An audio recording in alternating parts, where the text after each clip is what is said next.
Bro, what even was that? How did Australia chase 350 runs like it was nothing, bro? Like, bro, you felt like they were on the front foot of that game for the entire 50 overs that they batted for. And England, even though scoring 350, couldn't make their target sufficient enough to get the 2 points. And they're literally almost out. And a few days ago, I said that Australia will come fourth. That prediction aged really well, it aged like fine wine. Let's just get into the details. Josh Inglis, what a guy, scoring 100 runs. Matthew Short scoring a 50. Glenn Maxwell finishing it toward the end. Alex Carey hitting. Even though 4 wickets fell, Josh Inglis and Alex Carey hit like anything. For them to get 352 runs like it was somebody's backyard, bro. I didn't even score that many runs in my own backyard.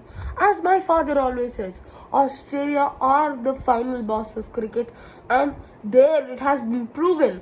Whatever the squad is, everyone is a century hitter, bro.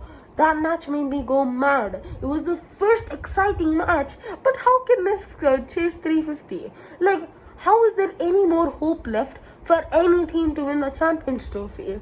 Well, I just guess that they just have to pray now, because Australia are back, or should I say Australia are already in their prime form again. They don't need Pat Cummins, they don't need Mitchell Stark, they don't need Jay Hazelwood, Stoinis, Mitch Marsh, nobody they need. They just need Ben Dwarshuis and Nathan Ellis as their pace attack, and they need Alex Carey and Josh Inglis to do their batting so that they can win. This is just a ridiculous game, and we also have to get into the preview of Pakistan versus India. So let's get into it after one final thing. After I say one final thing about this game. What is that game? Well, England.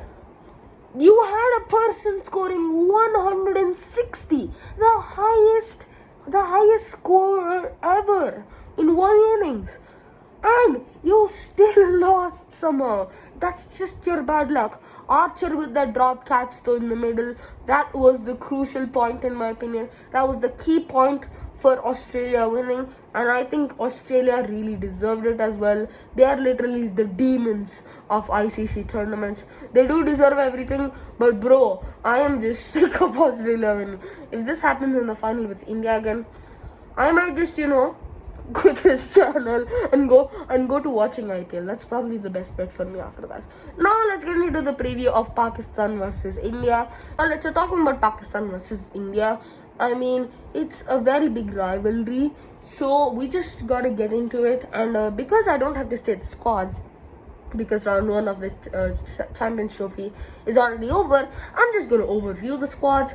And yeah, here is Pakistan's squad, and I just really think they need a form change. They don't even need a team change. They just need a form change.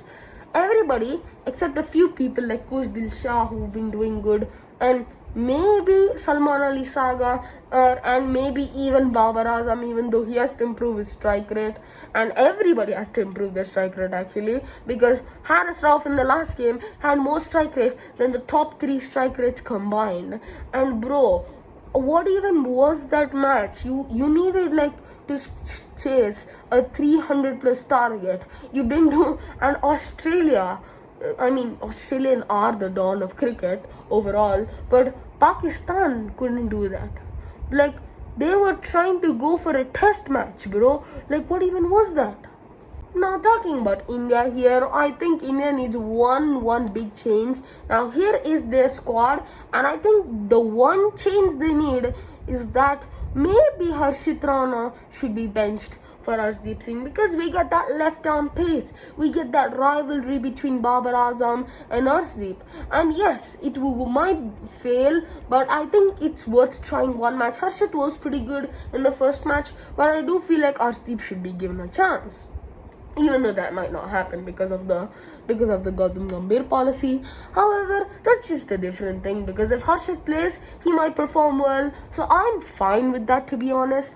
I'm just a bit worried about the pace because again we don't have Bumrah. He's the big main gun. We don't have Siraj as well. He was dropped for barely no reason. That's another discussion overall because we've done that a lot of times in the past as well, and it's gone nowhere really. So that's just about India. Let's just get into my prediction and get over with this video.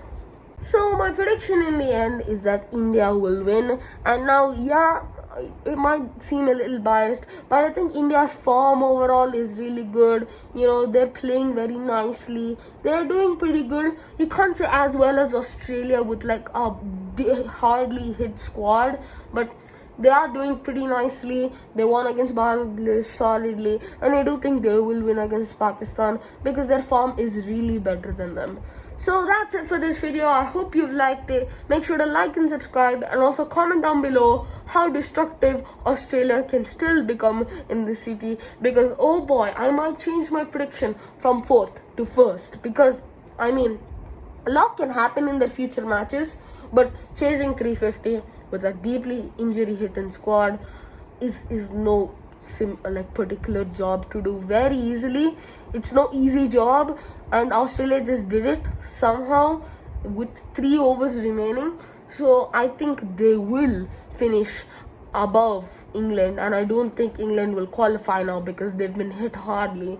So I'm changing my prediction from Australia and South Africa qualifying, from England and South Africa qualifying. So I still think South Africa will qualify, but I think Australia will go instead of England. So that's the end of the video. I hope you've liked watching it. Make sure to like and subscribe, and I'll see you all in the next one. Peace.